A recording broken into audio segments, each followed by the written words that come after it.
What's going on? Welcome back, Super D's Master bringing you episode 7 of Coach Baker's 60-year Dynasty series. Moore and Hopkins are going to be having huge games as we try to stay undefeated against two top 20 teams. If you haven't already, hit the subscribe, hit the like, what are you waiting for? And let's get right to it. We're picking up in week 3, bye week for us, not really a whole lot going on. We're just going to do some reallocating of these recruiting points and try to scout a few of these offensive line. That way maybe we can find those 3 or 4 decent guys that are going to be able to fill the gaps that we have in our O-line. I like to check the Heisman race out at the beginning of every year just to see if any of our guys have made it to the race. It doesn't look like we have yet, but the season's still young. Quick peek at the top 25. Alabama's at the top, no surprise there.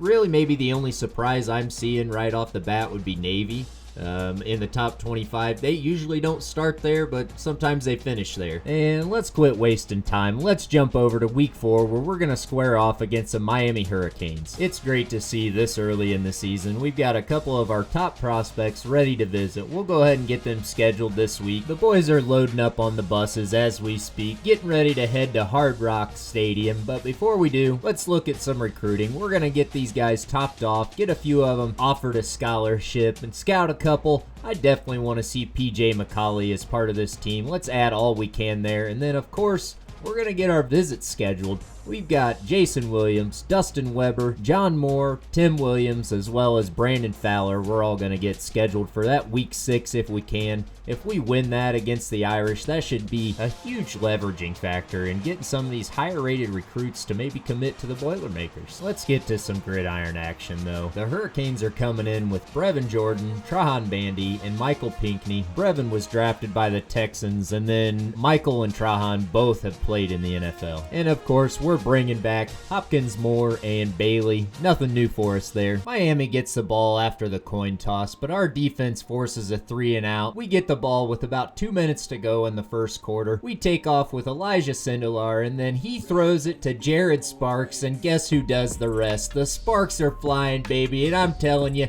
he throws a nasty stiff arm at the end and makes his way to the end zone after 59 yards, giving us the lead 7-0. Our defense does an outstanding job and forces a punt the next time the Hurricanes have the ball. That leads way to Bryson Hopkins and Sindelar to make a connection, marching right down the field for 32 yards. Next up is Anthrop. It's his turn to get us a first down, but you knew it wouldn't be too long before that turnover bug jumps right up and bites us in the rear. That's our first fumble of the day, and it leads way to Miami's first touchdown, tying us at 7. With just about 2.5 minutes to go in the first half, Coach Baker's trying all that he can to get his offense in position to put us ahead before halftime. Ideally, we're going to hang 7 on them, but if we can't, we want to at least be able to kick a field goal. That means we need ball security from everyone on the field, and Coach Baker stressed that as his offense headed out. They worked their way inside the red zone. Sindelar's hitting Moore for a beautiful 10-yard pickup. Sindelar decides to keep it on the option, busting through Miami's defense for a 4-yard touchdown run, putting us ahead 14-7. That doesn't last long with just about a minute to go as Miami cranks up the heat and punches it in for a game-tying touchdown just before the half. We come out from halftime and are unsuccessful on our first drive as we're forced into a 3 and out, allowing Miami to put 7 up on our defense, making the score 21-14. Coach Baker does some drawing up on the sideline, getting us within scoring distance as Sindelar hits Hopkins for a 3-yard touchdown, tying us at 21. Our defense is able to shut them down and not give up any points on their next outing, but what's that matter when your quarterback's serving up golden platters and giving the opposing offense the ball at the 18-yard line? It's almost a little deja vu from the last time we were at Hard Rock Stadium. The only reason we're making the trip down here these last 2 years is because it's a proven fact that Florida's a hotbed for great talent, and if you want to even take that one step further, Miami-Dade County is a known hotbed for NFL caliber talent. The goal is to come into Florida and beat these teams. That way these kids from Florida decide they want to come to your school. And we're well on our way with that last touchdown with Ben Coley as he ties it up, and yet again our defense does not allow any points. Let's see what our offense can do on this drive. With right at 3 minutes to go left in the fourth quarter, Coach Baker subs out the upperclassmen and puts in the freshman 5-star. He's hoping Engel is the answer to finally beating the Hurricanes at Hard Rock Stadium. With the game tied, Engel knows all we need is a field goal. He's coming out there with the safe mindset, not forcing anything, making the short throws, just trying to convert first downs. We don't need touchdowns, we just need a field goal. The Hurricanes defense gets a stop on 3rd and 4, forcing us into a field goal situation before we really wanted to. We weren't able to run as much time off the clock as we wanted to. The score's 31-28, but it's not going to be for long as we slowly watch the Super Sim and gradually watch our season hopes of a Natty slip away. Miami Hurricanes end up winning this game 35-31. Games like that are so frustrating in my opinion because we came within centimeters of beating a top 10 team.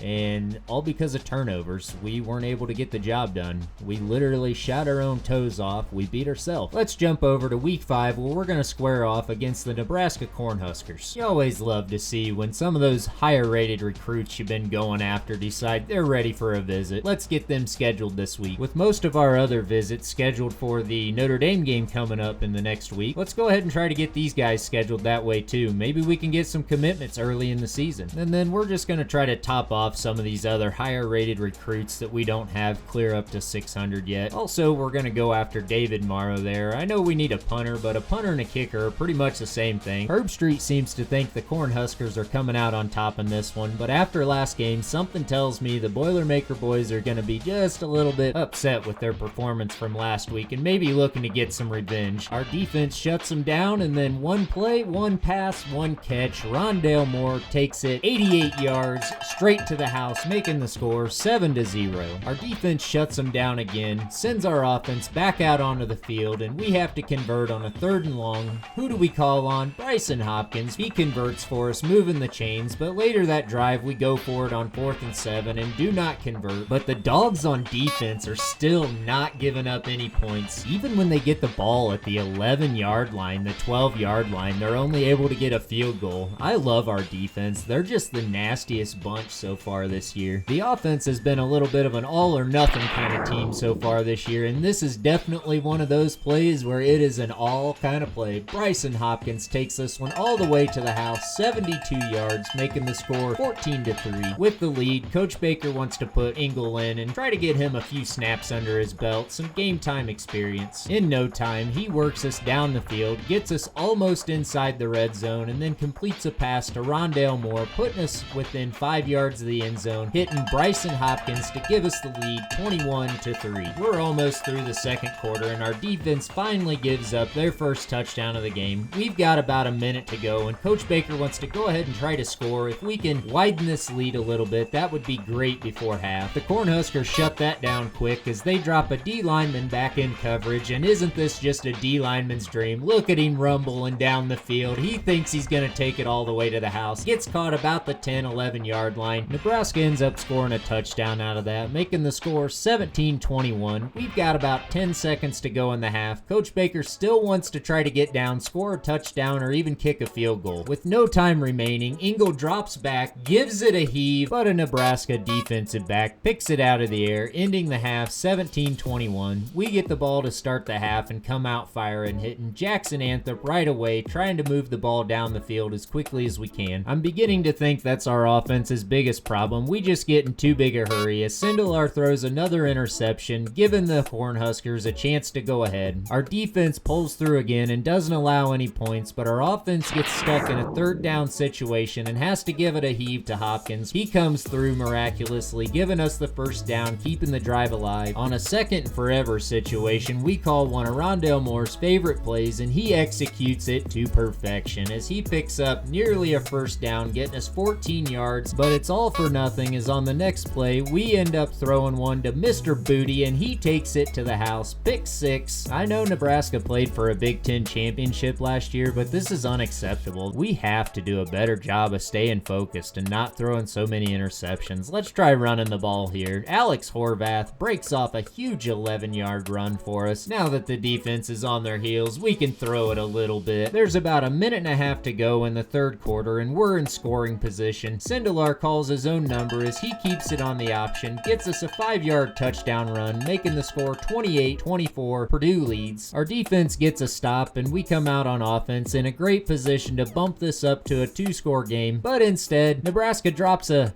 defensive lineman back again. Davis, he makes an interception, and Sindelar can't make the tackle. I don't know if he had one too many drinks last night before the game or what was going on. Must have been wearing his beer goggles. Cornhuskers score, making the score 31-28. We're down to our last pinky toe here. If we don't figure out how to quit blowing our toes off, we won't win another game all season. I watched this next play here on replay many times, trying to figure out what Engel tripped over. I didn't see a tall blade of grass or a pebble or anything along those lines that would cause him to trip. The only logical explanation I could come to is that the Cornhusker team has planted a sniper somewhere in the stadium, and that man finally took out my quarterback. I mean, if you rewind it and listen closely, I'm sure you could even hear the gunshot. It's just a shame that these are the tactics our foes resort to try to beat us. I mean, they know that we've got the better team. They know that they can't compete with Engel. Look at him slinging the ball all over the field, working on putting together a game-winning drive and sealing this game off once and for all. Coach Baker's having to do a little clock management here at the end of this one. He doesn't want this one to come out like the Miami game did. We could easily be doing a dance in the end zone right now, but then the Cornhuskers would have just under a minute to go. We want to try to get in the end zone or close to it with as little ticks as possible. That one got us almost to the end zone. Here's the final play. We hand it off to Fuller. He gets us in, making the score 35-31. Purdue comes out on top. Cut off the score at the top of this screen though, and look at the stats and tell me that this game should have even been close. Other than our turnovers, there's no reason that this should have been a close game. Just goes to prove that turnovers make a great impact on the outcome of the game. This brings us to the end of episode 7. As always, thanks for watching. I do appreciate it greatly. Just lets me know that somebody's out there watching, and even if you're not, I'm gonna keep doing it because I love playing the game, love making the videos, just having fun doing it. And if you haven't already, hit that subscribe, hit the like. We'll see you back for episode 8.